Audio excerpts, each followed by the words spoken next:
people, my people, my people, my people, my people, my people, my people.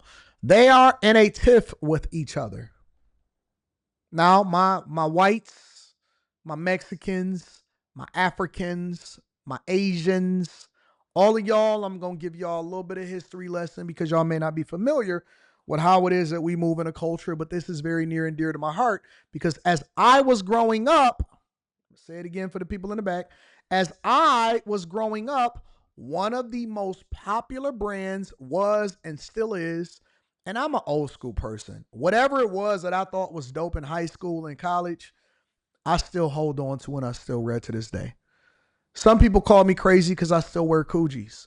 I love Coogis and I'm always going to rock it because I'm my own individual. And so a lot of us have a story that comes along with Ralph Lauren.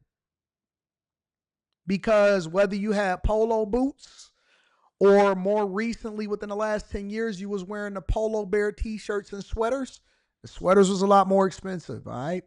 Or you was like me back in the 90s.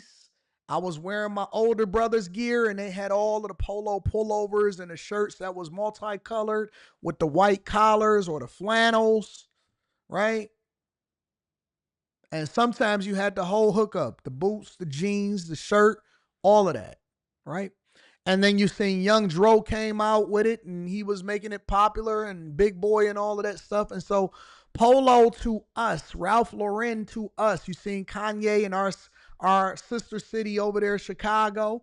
You know what I'm saying? They was very much ingrained in it. And so it's always been a part of the culture. It has always been a part of the culture. And Ralph Lauren is one of the labels that actually has transcended every single demographic, from people that are white and affluent and black people that are black and affluent to black people that may not be so affluent and other cultures that embrace it, right? And so now what has basically happened is Ralph Lauren first dropped the HBCU collection thing, and it has basically come from a Morehouse graduate, right?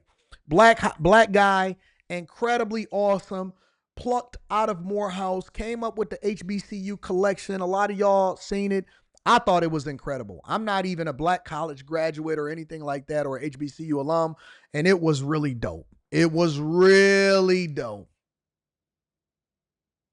You said U.S. Polo Association? Man, if you don't get on up out of here, don't ever say U.S. Polo Association. We not doing that. We not doing that. But anyways, my point is that they plucked this guy out in his first collection. He dropped that. It was dope. It was awesome. I even almost bought one. I forgot about it. I should have bought one, but I thought that what he dropped was absolutely incredible.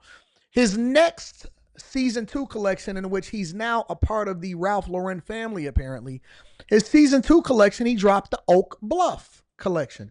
And it pays homage to the black people and the black community and the cultural heritage that came along with being on Martha's Vineyard, and that black people were largely accepted in that place. And it was a place for black affluent people to really be able to go on vacation over in that space, right?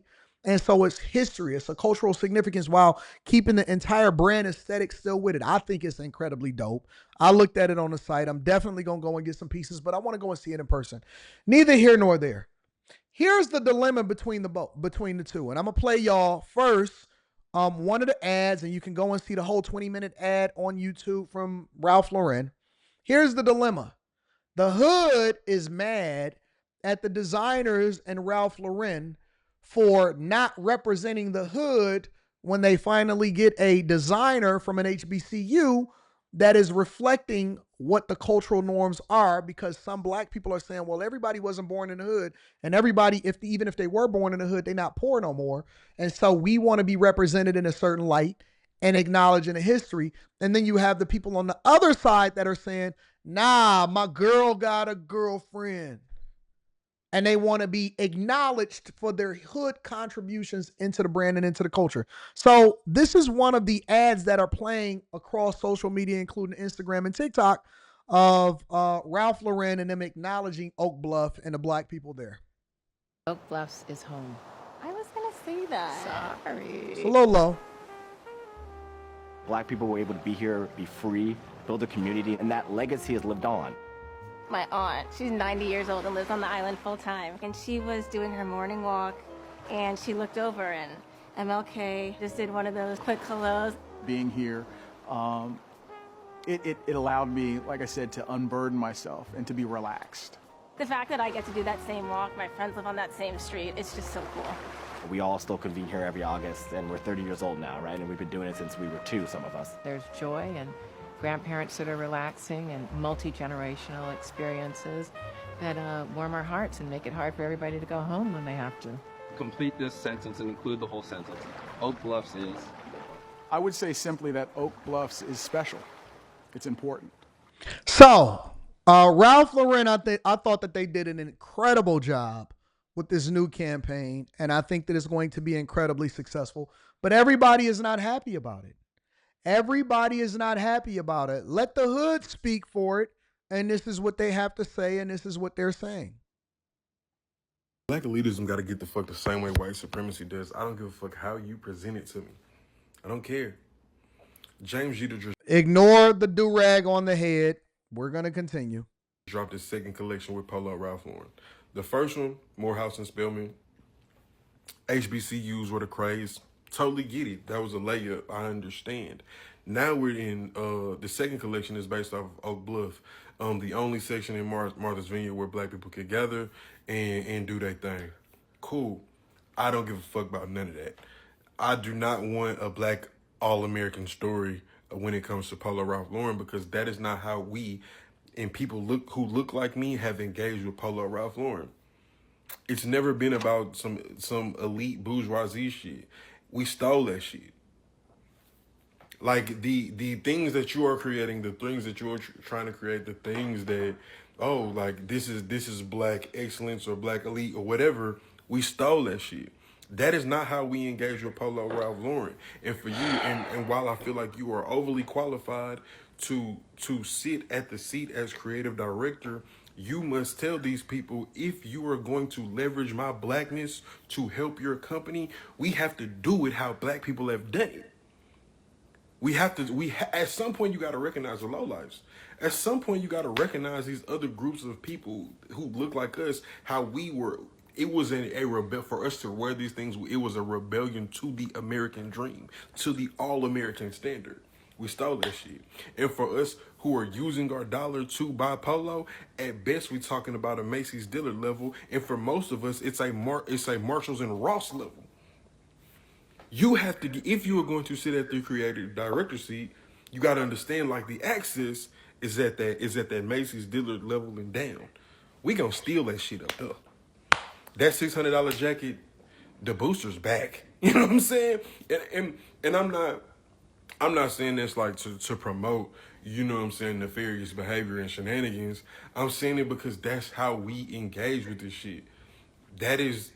We did not engage with this shit on some like we don't give a fuck. Like none of that shit is what we give a fuck about.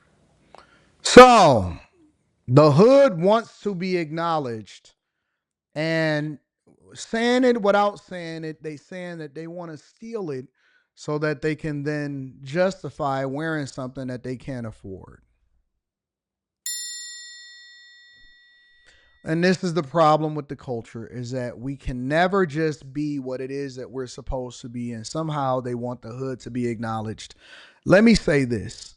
Ralph Lauren was never made for the hood. It was made for people that appreciated the style, design, the simplistic nature of it, the cultural heritage, innovative, while blending the old with the new and creating dope things. The hood got a hold of it because some people could afford it, and then other people decided that they want to steal it because they want it to be like other people. But let's be clear. Black people are not a monolith. Black people are not a monolith. And here's another woman that basically explains this about how she feels about this whole hood culture, which is the alternative to what he's saying. The same black people that are complaining about the Ralph Lauren Oak Bluffs collection are the same ones that would rather their children be athletes than lawyers or doctors. They are the same ones that would celebrate a sexy red but know absolutely nothing about Rhapsody. The same ones that do not realize that a plain Jane Patek or Rolex is worth more than a damn bust down. Facts. The idea that somebody like Jay-Z would put down gaudy jewelry and start collecting art because it appreciates more in value, that concept is foreign to them. They literally cannot see past the world that they currently are in. Having black people that are Ivy League or living in affluent communities, that just seems so far from their imagination. Until we realize and recognize that we are not a monolith, we will continue to be our biggest damn enemy. I will say this. This is what my conclusion is to this whole situation and this whole thing is, all right? I'm going to say this. As you get older, you're supposed to do better. As you get older, you are supposed to do better. Those that know, do better. Those that don't, evolve, learn, and get to the point to where you can do better. Lead a hood to the hood, because you're never going to try to convince, nor are you ever going to even remotely impact them in a way in which they're not going to do whatever it is that they want to do. We just got to separate ourselves. It's no longer about what's wrong with the hood, and it's more or less about what do we need to do as a people that are not N-words, but we are black people, to separate ourselves from the rest. When we go to these places, when you go to Martha's Vineyard, act accordingly. When you do business, do good business, and don't be a representation of what we're used to seeing amongst each other. Allow for yourself to grow. Allow for yourself to evolve. Even if you came from the hood, it doesn't mean that you can't change. It don't mean that you can't evolve. It does not mean that you're supposed to stay ghetto for the rest of your life. I am a man of a certain age at 43 years old that believe that I believe that I've worked hard. I believe I've overcame obstacles. And now it is time for me to live a phenomenal life. I don't want to do the same things that I did when I was 20. I don't want to go back to the hood. I'm not looking to do some of the same stuff that I was doing. I'm looking to live a different type of life amongst a different type of people that can actually appreciate nice things, that can appreciate history, that can also appreciate and celebrate people from all cultures. And even if you just so happen to be black and you create a great aesthetic with the Ralph Lauren brand, I think it's dope and I'm going to celebrate it. I just want to be around people that's like me. I don't want to be around niggas that wear do-rags all the time and record their videos. I'm not interested. I'm not interested. I am not interested anymore. And so for those of us that want to continue to evolve, make sure y'all tap into the Patreon. Link is in the description. Teach Henley, 40% off your first order, 20% off of life. Live stream this week. It's going to be awesome. And I'm going to drop in there if you guys are interested in going to the West Coast for the next meetup.